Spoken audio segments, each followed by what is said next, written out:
રાજકોટના જસદણના સાંઢવાયા ગામમાં 15થી વધુ ગાયોના મોત થયા તો ચકચાર મચ્યો છે। સાંઢવાયા ગામમાં આવેલી શ્રીરામગર બાપુ ગૌસેવા ટ્રસ્ટ નામની ગૌશાળામાં એક ઘટના બની। આ સાથે 15થી વધુ ગાયોના મોત થતા ગૌપ્રેમીઓમાં નારાજગી જોવા મળી રહી છે। ફૂડ પોઈઝનિંગને કારણે ગાયોના મોત થયા હોવાનું અનુમાન છે। આ ઘટના અંગે જાણ થતાં પશુ ચિકિત્સકો ગૌશાળા પર આવી પહોંચ્યા હતા અને ગાયોની તપાસ શરૂ કરી હતી। તો આ સાથે જ 15થી વધુ ગાયોના મોત થતાં ચકચાર મચ્યો છે। ફૂડ પોઈઝનિંગની અસરના કારણે મોત થયા હોવાનું સામે આવ્યું છે। અસરગ્રસ્ત પશુની ચિકિત્સકોએ સારવાર શરૂ કરી દીધી।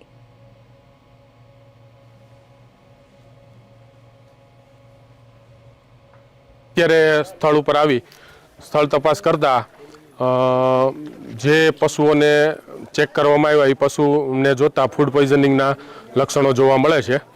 હવે અમારી ડૉક્ટરોની ટીમ અત્રે ગૌશાળા ખાતે હાજર છે અને જે પશુઓમાં લક્ષણો જોવા મળે છે એમની સારવાર ચાલુ છે અને આગળ વધુ પરીક્ષણ અર્થે જે પશુના મૃત્યુ થયા છે એ પશુઓના સેમ્પલ લઈ અને ટોક્સિકોલોજીકલ એનાલિસિસ માટે આગળ અમદાવાદ ખાતે મોકલી અને મૃત્યુનું એકચ્યુઅલી કારણ શું છે એ જાણી અને આગળની જાણ કરવામાં આવશે। અત્યારે જે પશુઓમાં જે લક્ષણો જોવા મળે છે એની સારવાર અમારી તમામ ટીમો અહીંયા આવી પહોંચી છે અને સારવાર ચાલુ છે। અત્યારે લગભગ 20થી 25 પશુઓના મૃત્યુ થયેલ છે અને જે હાજર પશુઓ છે ટોટલ ગૌશાળા ખાતે લગભગ 300 જેટલા પશુઓ છે એમાં જે પશુઓમાં લક્ષણો જોવા મળે છે એ પશુઓની સારવાર ચાલુ છે।